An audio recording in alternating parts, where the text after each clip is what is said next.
We are now over a week removed from Jey Uso's shocking 2025 Royal Rumble win, a win that no one saw coming when he last eliminated John Cena. The fan reaction has been polarizing, to say the least, with many saying that Jey deserves it because he's popular with the audience right now, while others disagree, calling Jey the worst Royal Rumble winner of all time. In my opinion, he is far from that. When I think of the absolute worst Royal Rumble winners of all time, a few names jump to the top of my head. Roman Reigns in 2015, Brock Lesnar in 2022, hell, even Seth Rollins in 2019. And I'm not going to include names like Hacksaw Jim Duggan or Big John Studd, because the Rumble didn't really mean anything at that time. Hell, the winner didn't even get a title shot.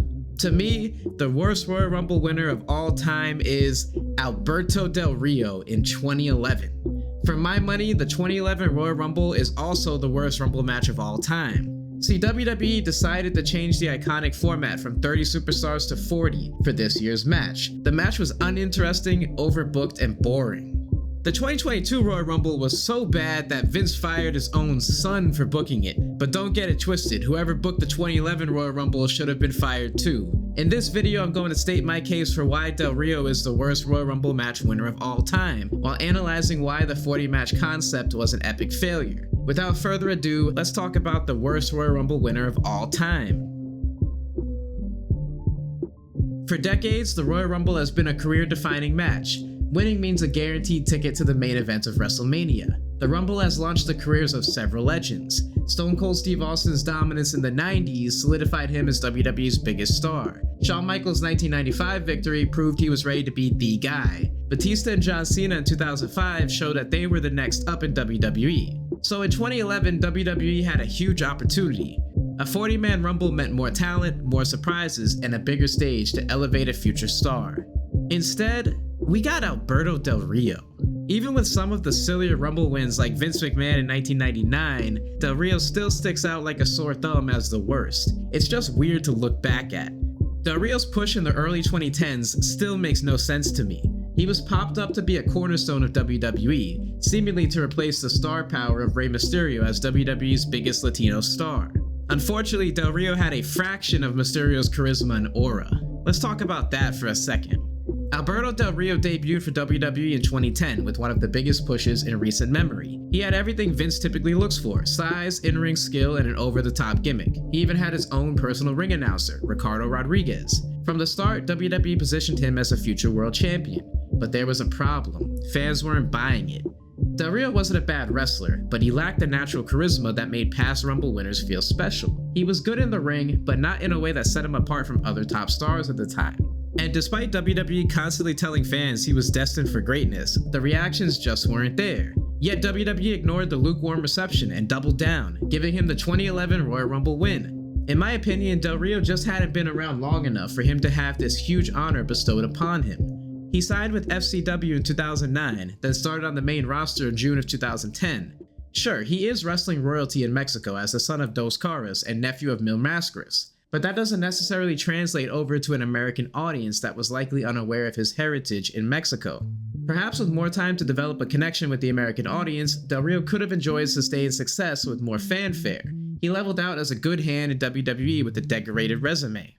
The 2011 Rumble wasn't just about Del Rio, it was also the first and only time WWE expanded the match to 40 participants. Now on paper, this could have been a great idea. More wrestlers meant more surprises, more action, and a bigger spectacle. But in execution, it became clear why the 30-man format worked better. First, there was way too much filler. Instead of creating suspenseful moments, the match had long stretches of wrestlers just standing around. And because there were so many people in the ring at once, big spots didn't feel as impactful. Second, WWE had to scramble to fill out 40 spots, which meant throwing in lower card wrestlers who had no chance of winning. The match quickly became bloated, and the extra 10 spots felt unnecessary. Another factor, this match simply lacked star power. On paper it sounds nice. CM Punk, Daniel Bryan, Dolph Ziggler, and Drew McIntyre were all featured. However, this was 2011, and those guys were not the stars they would go on to become just yet. At this time, WWE was all about John Cena. He and Randy Orton were their only true stars at the time. Kane, Rey Mysterio, and Big Show were on a downturn. Guys like Tyler Rex, Heath Slater, Mason Ryan, and Vladimir Kozlov didn't belong in this match. Hell, Tyler Rex later transitioned into a woman and found fame as a TikTok star. Usually one of the highlights of the Royal Rumble is the surprise returns. This match saw two legends return. First was Booker T in a pretty cool moment, but he was injured and couldn't really wrestle anymore. The second was 52-year-old Kevin Nash returning as Diesel. I don't even want to talk about Diesel's run in 2011, I just don't. How could WWE have 40 wrestlers in this match and only have two surprise returns? No Undertaker, Triple H, or Chris Jericho. It didn't even have to be top stars. They could have had fun mid-carders return.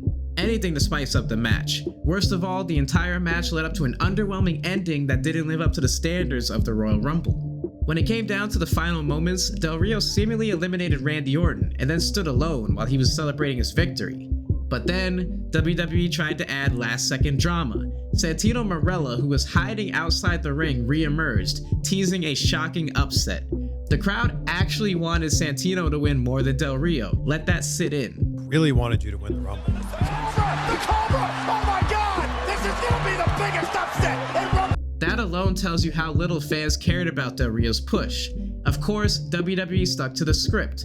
Del Rio eliminated Santino seconds later, securing his Royal Rumble victory. But rather than feeling like a triumphant Rumble win, it felt like a letdown. I watched this ending as I was making this video, and it was bad, bro. Santino Marella being one of the final two in a Royal Rumble match is nothing short of awful. This is a perfect example of the garbage booking WWE often did at the height of the PG era. Vince McMahon booking a Canadian guy who was portraying a goofy Italian character to be the last wrestler eliminated for his own enjoyment perfectly sums up the problems with his regime. How could Del Rio have been taken serious after this? Give me a break, bro. As if things weren't messy enough, the show's disorganization led to real-life tension between two top stars, CM Punk and Randy Orton. Punk was hiding under the ring during Orton's WWE title match with The Miz.